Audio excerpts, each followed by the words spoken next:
बहुत से लोग तो ये प्रचार करते हैं कि अंडा भी वेजिटेरियन है। आप जितने अंडे किसी के खाएंगे आपको दुष्परिणाम उतना ही तगड़ा झेलना पड़ेगा। व्यक्ति के कर्म का फल ही व्यक्ति को भोगना पड़ता है। जब तक वो तीर्थ से लौट कर आते तब तक तुम 100 अंडे खा चुके थे उस हंस के, और इसी वियोग में वो हंस और हंसनी ने प्राण त्याग दिए कि रक्षक ही भक्षक बन गया। वही हंस के 100 अंडे तुम्हारे यहां बेटे बने और तुम्हें बुढ़ापे में वही दुख देके गए। आप जैसा करोगे वैसा भरोगे। मजाक उड़ाने के लिए अनपढ़ आदमी ये क्या बताएगा मेरे सर पे कितने बाल, अभी काट रहा हूं, तुम्हारे आगे आ जाएंगे, गिन लो। जो लोग कह रहे हैं कि ये वेजिटेरियन है वो डिनाई करो उस चीज को। और बहुत से लोग तो ये प्रचार करते हैं कि अंडा भी वेजिटेरियन है। आप सबसे आग्रह है अपना भोजन शुद्ध कीजिए प्लीज। उस अंडे में जिसके अंडे हैं उसके बच्चे हैं। चलो आज हम आपको कथा भी सुना देंगे अगर हमको याद रहा और समय रहा। आप जितने अंडे किसी के खाएंगे आपको दुष्परिणाम उतना ही तगड़ा झेलना पड़ेगा, उतना ही तगड़ा।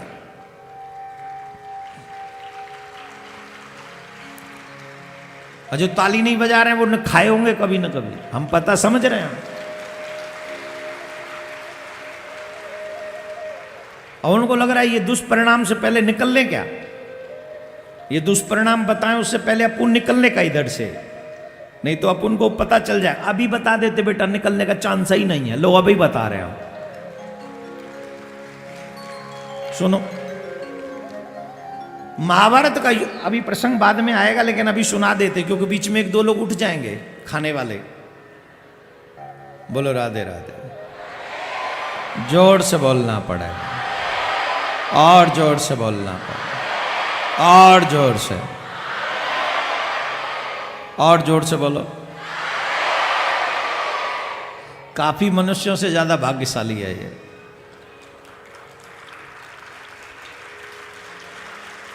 हाँ अब कौन था वो दिखाने की और बताने की जरूरत नहीं है, लेकिन जो मनुष्य होकर भी और फ्री होते हुए भी भगवान के कथा मंडप में ना आए उनसे अच्छा तो ये है। अब जितनी देर इसने यहां राउंड लगाया इसके कान में ठाकुर जी की कथा तो पड़ी है ना, जन्म सुधर गया, अगली बार कुत्ता नहीं बनेगा ये।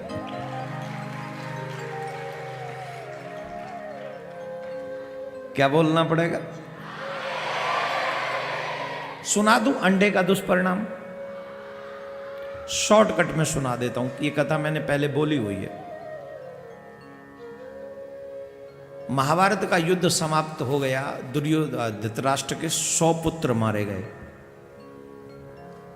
100 पुत्र मारे गए।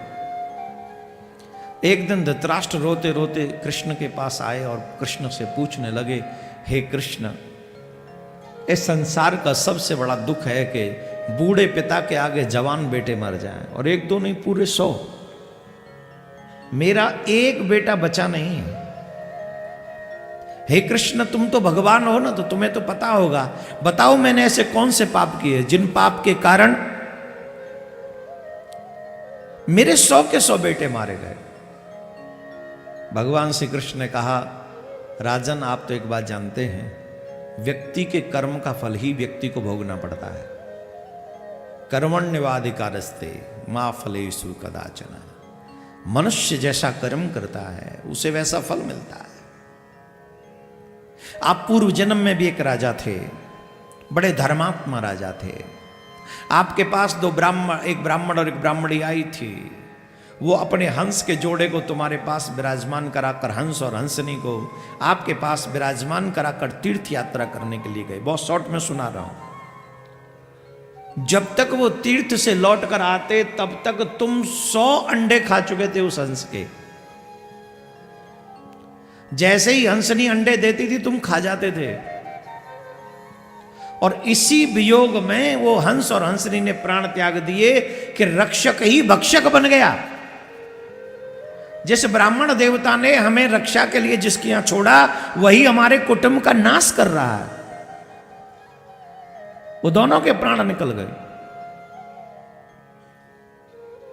भगवान श्री कृष्ण ने कहा, शॉर्ट में सुना दी एकदम ये कहानी। वही हंस के 100 अंडे तुम्हारे यहां बेटे बने आके, वही हंस के 100 अंडे तुम्हारे यहां बेटे बने और तुम्हें बुढ़ापे में वही दुख देके गए। जैसे तुमने हंस के अंडों को खाकर हंस और हंसनी को दुख दिया, वही अंडे तुम्हारे यहां पुत्र आकर बने और वही सब तुम्हारी आगे मर गए और तुम्हें दुख देकर चले गए।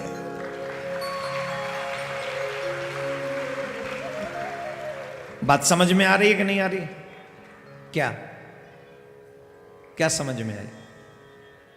आप जैसा करोगे वैसा भरोगे।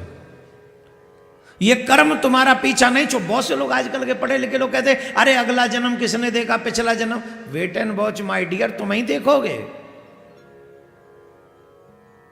एक व्यक्ति बाल कटवाने के लिए गया, नाई ठाकुर साहब से बोला भाई बताओ कितने मेरे सर पे बाल होंगे। मजाक उड़ाने के लिए अनपढ़ आदमी ये क्या बताएगा मेरे सर पे कितने बाल हैं, बताना जरा मेरे सर पे कितने बाल हैं। तो वो भी बड़ा समझदार थे, उन्होंने कहा चिंता मत करो साहब, अभी काटे देता हूं, तुम्हारी आंखों के आगे आ जाएंगे, गिन लेना जितने हो सो, तुम्हारे एक भी नहीं रखूंगा अपने पास, अभी काट रहा हूं, तुम्हारे आगे आ जाएंगे, गिन लो। ठीक वही कंडीशन, तुम कब तक डिनाई करोगे कि अगले जन्म पिछले जन्म नहीं होते? रुको तो सही, तुम्हारे ही आगे आ जाएंगे। ये पुराण कोई साधारण विषय नहीं, प्रमाणिक विषय है। जितना शुद्ध और सात्विक और जितना पुरातन ग्रंथ हमारे हैं, किसी के पास हो नहीं सकते।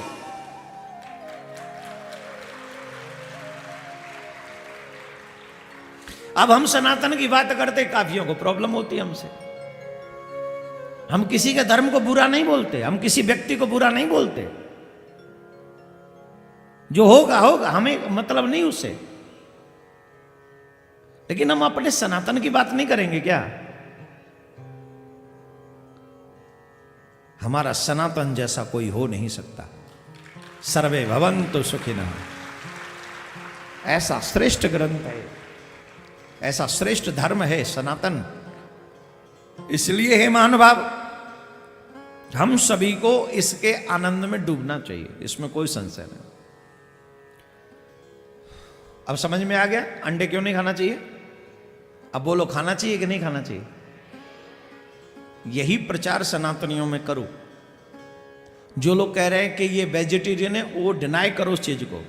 खुद भी अपने घर को सनातनी बनाओ और जितने भी अपने लोगों के परिवार हैं उन सबको सनातनी बनाओ, अपने सनातन को आगे बढ़ाओ।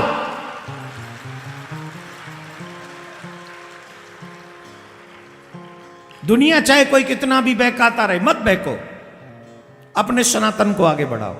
और सनातन ही संसार का सबसे बड़ा सुख है, और कोई सुख नहीं दे सकता। हम कहते झूठ मत बोलो, यही तो सनातन है। हम कहते किसी को दुख मत दो, यही तो सनातन है। हमारे त्योहार रक्त से नहीं, हमारे त्योहार मिठाइयों से मनाए जाते हैं, यही तो सनातन है।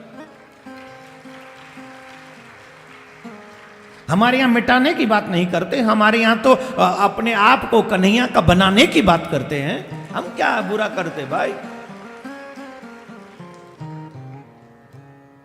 जो सत्य में है, जो सनातन में है, उसका गान प्रचार हम अवश्य करना चाहिए, हमको अवश्य करना चाहिए। बोलो राधे राधे।